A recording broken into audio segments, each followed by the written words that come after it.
Hello বন্ধুরা, আমি আরিয়ান। আর আজ আমি তোমাদেরকে জানাবো ভুয়া প্রশ্নের সন্ধান এবং ভুয়া প্রশ্নের জন্য কত গ্রেফতার হয়েছে। চলো বন্ধুরা, আমরা জেনে নিই। ভুয়া প্রশ্ন, শিক্ষক সহ গ্রেফতার 8 জন। এসএসসি পরীক্ষার ভুয়া প্রশ্নপত্র চক্রের সঙ্গে জড়িত সন্দেহ আরও 8 জনকে গ্রেফতার করেছে পুলিশের গোয়েন্দা শাখা ডিবি। তাদের মধ্যে একজন কমলাপুর শের-ই-বাংলা রেলওয়ে উচ্চ বিদ্যালয়ের শিক্ষক বলে পুলিশ জানিয়েছে।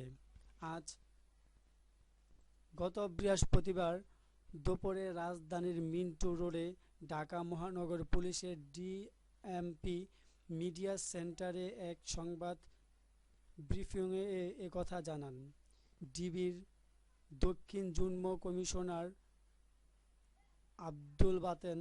ডিবি কর্মকর্তা আব্দুল বাতেন জানান, গ্রেপ্তার ব্যক্তিরা হলেন মোহাম্মদ লিটন মিয়া, রুমন হোসেন ওরফে মাহির, তারিকুজ্জামান হিমেল ওরফে আবির,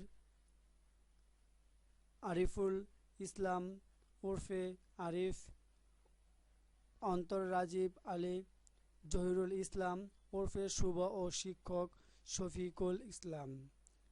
তাদের ঢাকা, চাঁপাইনবাবগঞ্জ, ময়মনসিংহ, জামালপুর ও কুষ্টিয়া থেকে গ্রেফতার করা হয়েছে। থ্যাংক ইউ বন্ধুরা। আমার এই পেজটি যদি তোমাদের ভালো লাগে তাহলে প্লিজ সাবস্ক্রাইবের মধ্যে একটি ক্লিক করো পরের পেজটি পাওয়ার জন্য।